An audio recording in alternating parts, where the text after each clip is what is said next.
commencement était la parole, et la parole est Christ. Radio Parole Vie, la radio qui donne à travers la parole. Mbote shalom bien-aimés dans le Seigneur. Mbote chers papa et maman, chers frères et sœurs. Bande Kobalandi, Radio Parole Vie. Des beaux amis dans 4 coins du monde. Des beaux amis sur la télévision na Binou. Beaux en Amérique, na Asie, na Océanie, na Europe, topé en Afrique et pas wapi. Beaux amis. Bande konanga basi pe amibali, papa maman. Tika bolingo ngolope bolamu ya kulu na biso Yesu Masia Nazareth nzambe moko asolo pe abomo et bilabino. Merci beaucoup mon pasteur topé évangéliste. Et bosama na biso na télévision na bino. Au partage maté à oyo na ba ami na ba connaissance na ba relation. Pour la sala bino bolam. De même bande ko partage ngo na nzela ba audio. Pour la sala bino ngolo a sala bino bolam. Merci. Bien-aimé dans le Seigneur, je l'ai toujours dit, je suis le prédicateur de la bonne nouvelle. Natia kasango malamu ya kolo na biso Yesu Masia Nazareth nzambe moko asolo pe abomo. Bien-aimé, merci na confiance bo sala biso. Na encouragement de comme suspectant mususu moi libaku.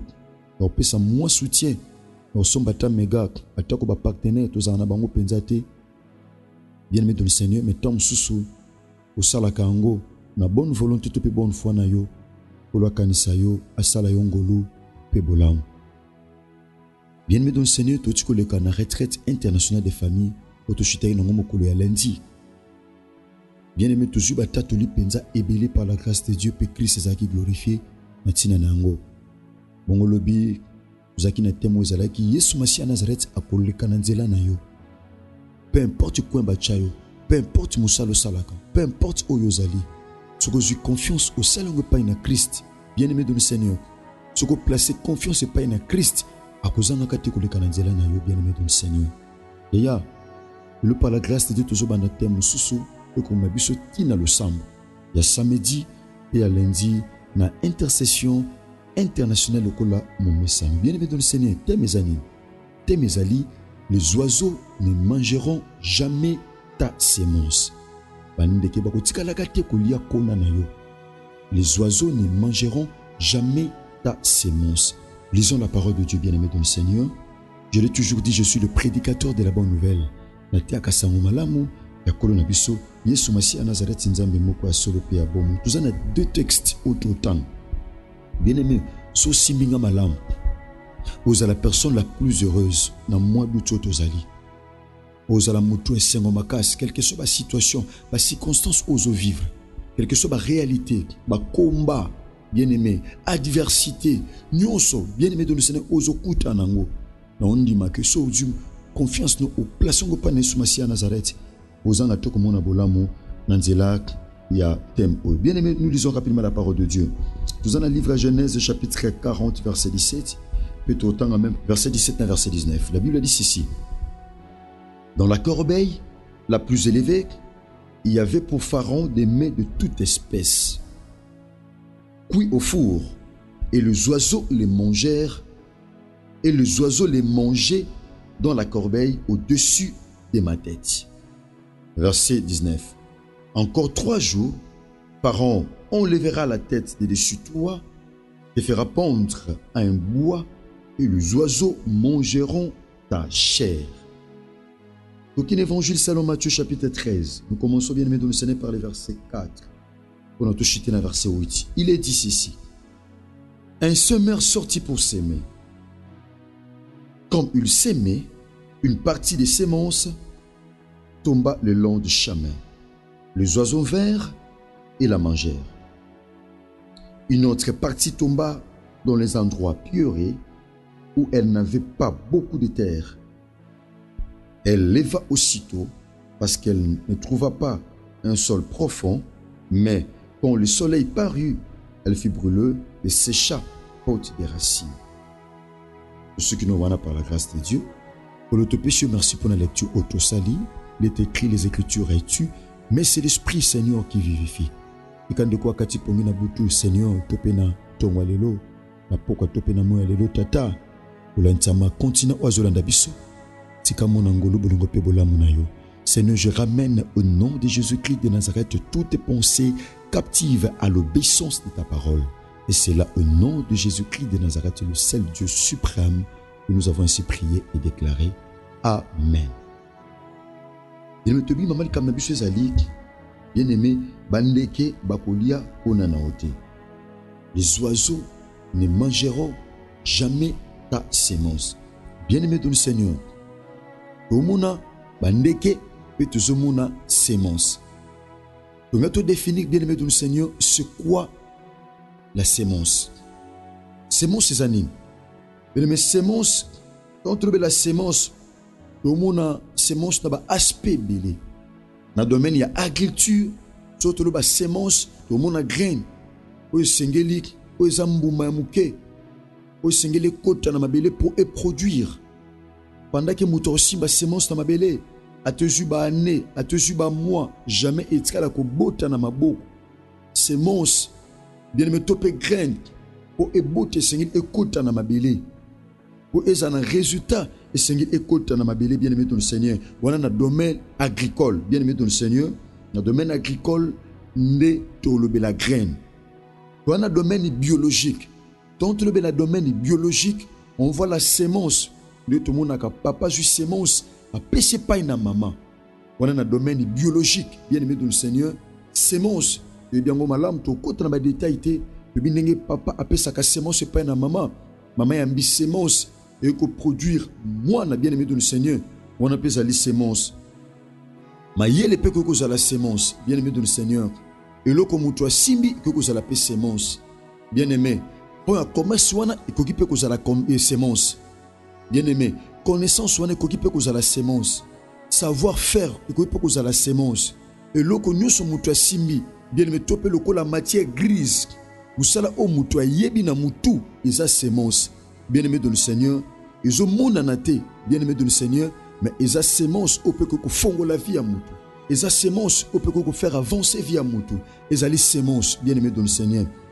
Voilà, ils ont sémence au balonaka, bien-aimé dans le Seigneur. Au bakoti kamona mabokote, au sengeli et lonama. Bien-aimé dans le Seigneur, to kota ma définition penza et belete, na bandi définition brève autopécie. Pour comprendre, mon frère, ma soeur, c'est quoi la sémence? Sémence, c'est ali graine au balonaka, topé et l'eau qu'on sous anango, capacité aux anango. Bien aimé, ma capacité aux anango.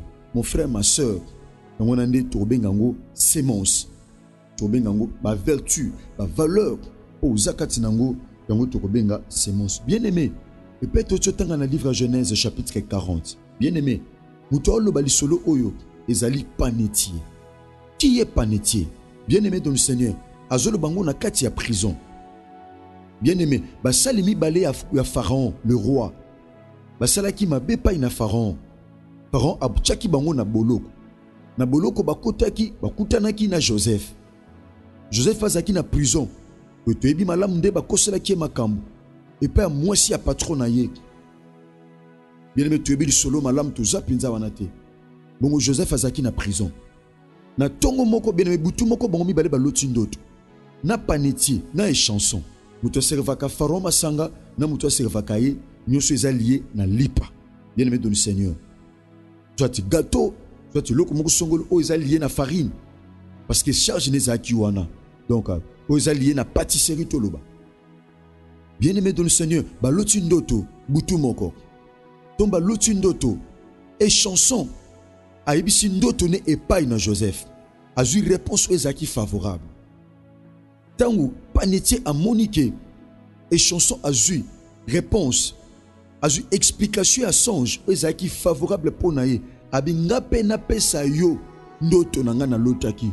Parce que au moni biso triste parce que to lotaki ba ndoto. Bien aimé dans le Seigneur. Tangu bandi ko relater ndoto. Abitala. Na memaki na mutu nanga ipanie. Ezalaki na sorte ya biloko nyonso o sengeli roi alia. O ezalié na pâtisserie. O ezalié na mapa. Na tchakango na kitunga. Nazo mema yango. Pendeke nazo mema yango. Bandeke ya likolo. Baye kolia. Biloko sengelaki roi alia. Bandeke baye koliango. Bien-aimé dans le Seigneur. Wana yemo kazo relater li solo. Mon frère, ma soeur, ezana bato belé, azana biloko na mutu na ye, mais bandeke bazoli yango.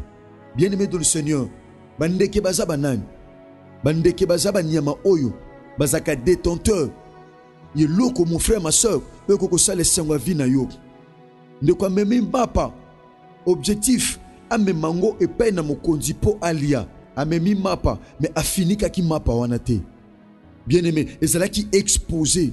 Pendant que nous sommes sango malamu, ezala bato belé, vie na koma exposé, yango bandeke bazolia, santé na koma exposé, yango bandeke bazolia, libala na koma exposé, yango bandeke bazolia, santé na exposé, ba faire na exposé, commerce na exposé. Mon frère, ma soeur, ya no ti onde tu no so mona yo, ezala ba domaine belé na vie na bandeke bazolia yango. Pourquoi? Parce que ça exposé.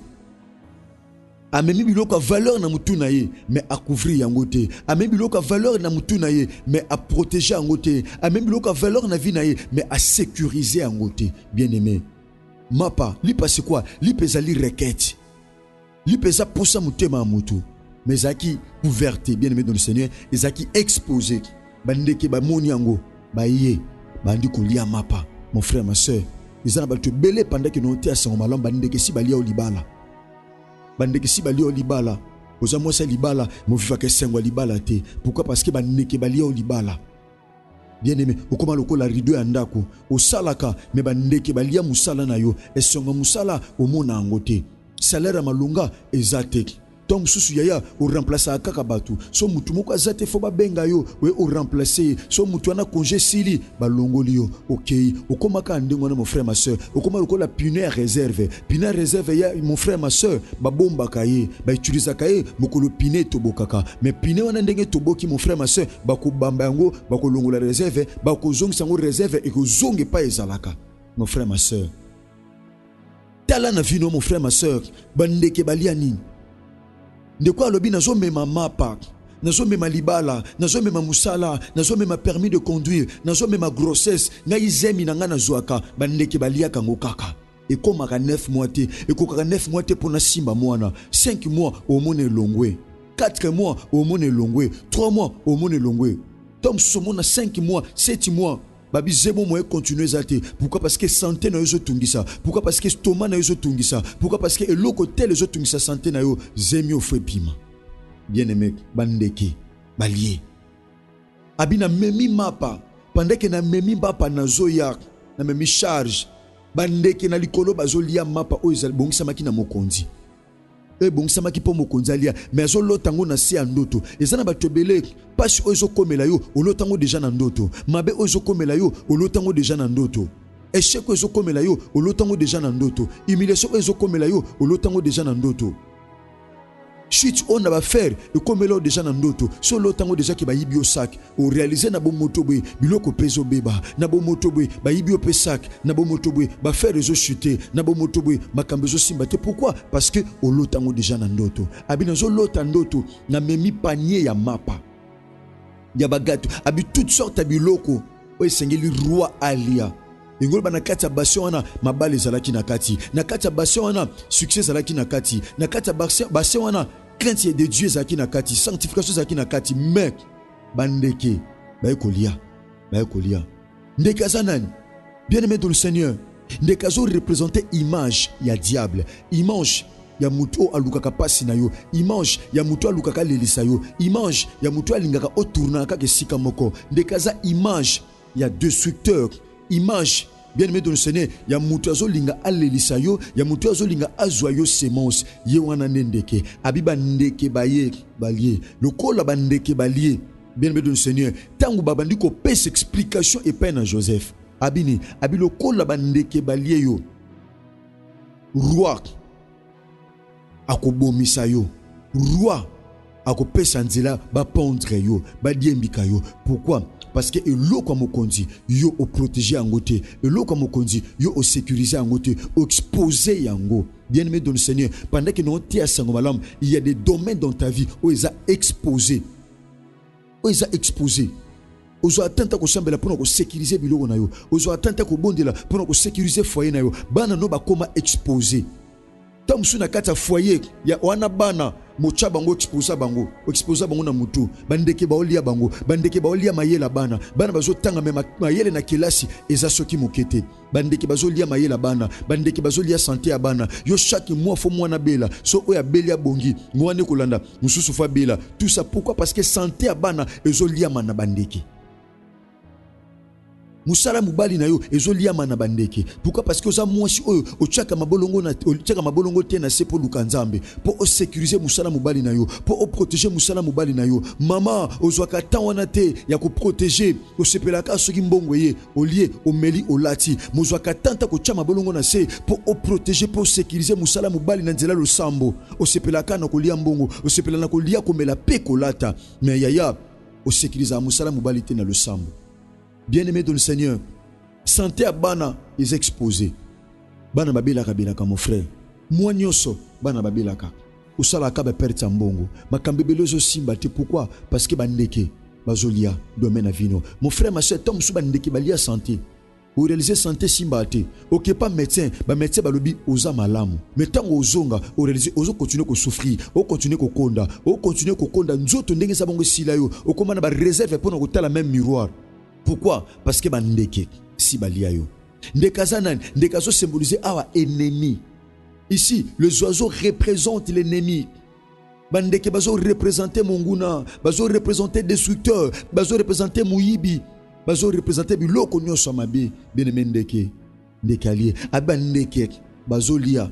Et puis abi na lotu ndoto bandeke bazo lia. Azo mona bandeke bazo lia, mais azo bengana bangote.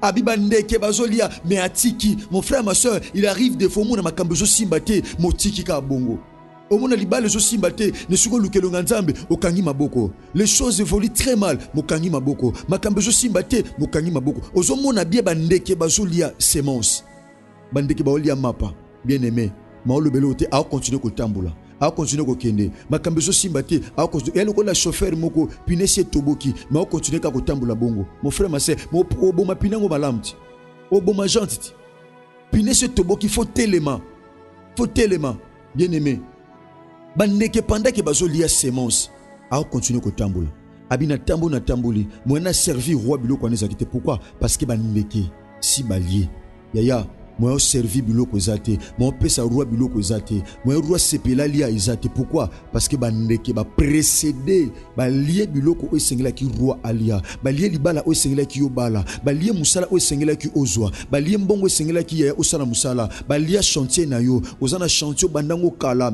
musuka ka na fondation o pesa batu mbongo ba selo misala mais ba lié kango ba koma bandeke ozwa musala o pesa na famille na yo batu ba sela ko misala ba lié ko bambongo ba koma bandeke chanter tikalaka ndengwana 3 ans 4 à 5 ans chanter tikalaka bongo yaya alors que tant mususu par la grâce de Dieu na makoki ya kosala yango bien-aimé dans le Seigneur nous en a pour ça il y a Christ katikata bomo na biso. Merci mon frère, merci ma soeur, merci chers auditeurs, chers téléspectateurs. Il y a De La Foi TV, il y a DLF TV 2, il y a RK Pro TV Topia Chiffre 9 Télévision. Pour le Somasia Nazareth Asalabino Ngolope Bolam.